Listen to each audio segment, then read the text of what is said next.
Hello guys, this is Surendra Kumar. अभियान IAS academy के YouTube channel पे आप सभी का स्वागत है। गाइस, आज बात करने वाले हैं एक बहुत ही इंपॉर्टेंट टॉपिक के बारे में। गाइस, इतना खास टॉपिक है कि हर एग्जाम में इसमें से क्वेश्चन पूछे जाते हैं। बड़े से बड़ा एग्जाम, यूपीएससी एग्जाम हो या छोटे से छोटा कोई क्लर्किकल एग्जाम हो, जरूर इस टॉपिक से क्वेश्चन पूछे जाते हैं। गाइस, ये इतना खास टॉपिक है कि ये सारे बच्चों को आता है लगभग, लेकिन ये आते हुए भी इसमें से ना चाहते हुए हमसे गलतियां हो जाती हैं। तो गाइस, टॉपिक का नाम है लोकसभा और राज्यसभा में अंतर। चलिए गाइस, बारी बारी से इसके बारे में बात करते हैं। अगर हम गाइस बात करें सबसे पहले लोकसभा के बारे में, तो गाइस लोकसभा में जो सदस्य संख्या है वो मैक्सिमम 552 हो सकती है। यह 1971 की जनगणना के अनुसार है और यह 2026 तक सेम रहने वाली। इसके 2026 के बाद में इसमें कुछ परिवर्तन होगा। गाइस, अगर हम बात करें इसके बारे में अलावा, तो यह हम इसे लोकसभा को निम्न सदन के रूप में जानते हैं। दूसरी खास बात इसकी यह है कि गाइस इसे हम लोकप्रिय सदन कहते हैं, क्योंकि इसके जो प्रतिनिधि होते हैं वो डायरेक्ट जनता से चुन करके आते हैं। गाइस, हम अगर बात करें लोकसभा के कार्यकाल के बारे में, तो इसका जो कार्यकाल है वो सामान्यतः तो 5 वर्ष होता है, लेकिन इसे समय से पूर्व भी भंग किया जा सकता है। तो इसीलिए हम इसे क्या कहते हैं, अस्थायी सदन भी बोलते हैं। गाइस, अगर हम बात करें इसके दूसरे विशेषता के बारे में, तो यहाँ पे जो वित्त विधेयक होता है या इसे मनी बिल बोलते हैं, फाइनेंस बिल बोलते हैं, वो सिर्फ लोकसभा में ही इसको इंट्रोड्यूस किया जाता है, राइट। अगर हम गाइस बात करें इसकी दूसरी खास बात, वो है आपके पास इसके जो सदस्य होते हैं, हम इन्हें एमपी बोलते हैं, member of parliament, right. MP बनने के लिए या मेंबर ऑफ पार्लियामेंट बनने के लिए जो एज है आपके पास में वो 25 ईयर पूरी होनी चाहिए। कई एग्जामों में डायरेक्ट क्वेश्चन पूछा जाता है, यानी ये एलिजिबिलिटी क्राइटेरिया है एमपी बनने का। तो इसमें भारत का नागरिक होना चाहिए, पागल दिवालिया नहीं होना चाहिए, किसी तरह का कोई जो कोर्ट केसेस हैं, क्रिमिनल केसेस उसके ऊपर नहीं होने चाहिए, राइट। जो जहाँ से भी वो चुन करके आता है उसकी मतदाता सूची में उसका नाम होना चाहिए। तो ये इसके अलावा उसकी सदस्यता की योग्यता है। लेकिन अगर हम बात करें तो 25 वर्ष जो है पूरी होनी चाहिए। गाइस, इसके बाद हम बात करें तो ये जो सदन है वो खास इसलिए है, अगर लोकसभा के खिलाफ कोई अविश्वास प्रस्ताव लाया जाता है, नो कॉन्फिडेंस मोशन लाया जाता है, तो वो सबसे पहले लोकसभा में ही इंट्रोड्यूस होता है। इसके अलावा किसी सभा में नहीं होता, यानी राज्यसभा में इंट्रोड्यूस नहीं किया जा सकता, सिर्फ लोकसभा में किया जाएगा। इसके अलावा गाइस बात करें तो लोकसभा के जो अध्यक्ष होते हैं उनको हम स्पीकर कहते हैं, राइट। ये खास गाइस लोकसभा के बारे में था। अब लोकसभा के मेरा क्वेश्चन है, आपको बताना है लोकसभा के वर्तमान में अध्यक्ष कौन है और डिप्टी जो स्पीकर हैं वो कौन है।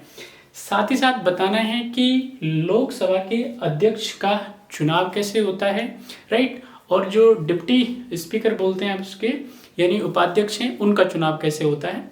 ये 2 मेरे क्वेश्चन लोकसभा से हैं जो आपको जवाब देने हैं। अब गाइस बात करते हैं हम लोग राज्यसभा के बारे में। तो गाइस राज्यसभा में जो सदस्यों की संख्या है वो 250 मैक्सिमम हो सकती है। हम इसे उच्च सदन बोलते हैं, यानी अपर हाउस के रूप में इसको जानते हैं। गाइस, इसको हम लोग अगर हम बात करें तो इसको हम विद्वानों का सदन कहते हैं, यानी हाउस ऑफ स्कॉलर्स भी कहते हैं, क्योंकि इसमें जो सदस्य होते हैं वो डिफरेंट फील्ड के स्कॉलर्स होते हैं, पढ़े लिखे लोग होते हैं, विद्वान लोग होते हैं, इसलिए हम इसको विद्वानों का सदन भी कहते हैं। गाइस, इसका जो कार्यकाल है वो 6 साल का होता है और गाइस इसे स्थायी सदन कहते हैं क्योंकि इसे भंग नहीं किया जा सकता।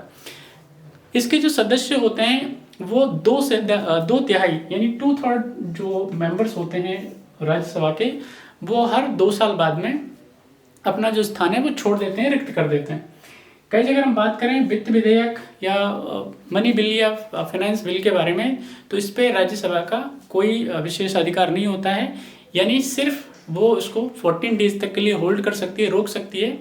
अगर अपनी वो सलाह देती है लोकसभा के लिए, तो लोकसभा किसी भी तरह के कमेंट को, किसी भी तरह के संशोधन को मानने के लिए बाध्य नहीं है।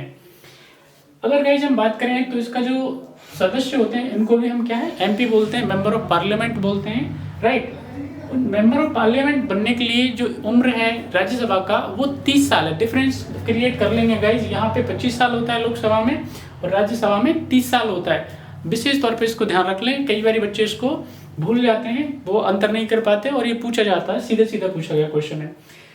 गाइस, राज्यसभा के पास एक विशेष अधिकार होता है कि अगर किसी तरह की ऑल इंडिया सर्विसेज को क्रिएट करना हो या अखिल भारतीय सेवाओं का सृजन करना हो, तो उसके लिए जो प्रस्ताव है वो सिर्फ राज्यसभा में ही लाया जा सकता है। यानी अगर राज्यसभा विशेष बहुमत से अगर प्रस्ताव पारित करे उसके लिए, यानी 2/3 मेजोरिटी से प्रस्ताव पारित करे, तो ही इंडिया में ऑल इंडिया सर्विसेज को क्रिएट किया जा सकता है, उनका सृजन किया जा सकता है। जैसे बात चल रही है ऑल इंडिया एजुकेशन सर्विसेज की, जैसे IAS, IPS, IFS की तर्ज पे ही IES होना चाहिए। इंडियन जुडिशरी सर्विसेज की बात चल रही है, तो वो अगर राज्यसभा प्रस्ताव करती है तो ही वो सेवाएं सृजित की जा सकती हैं। ये राज्यसभा का विशेष अधिकार है कॉन्स्टिट्यूशन ऑफ इंडिया के आर्टिकल 149 के अकॉर्डिंग। कई अगर हम बात करें राज्यसभा के जो अध्यक्ष होते हैं उनको हम चेयरमैन बोलते हैं, राइट। जो राज्यसभा के चेयरमैन होते हैं वो हमारे उपराष्ट्रपति होते हैं, राइट, जो कि उसके एक्स ऑफिसियो होते हैं।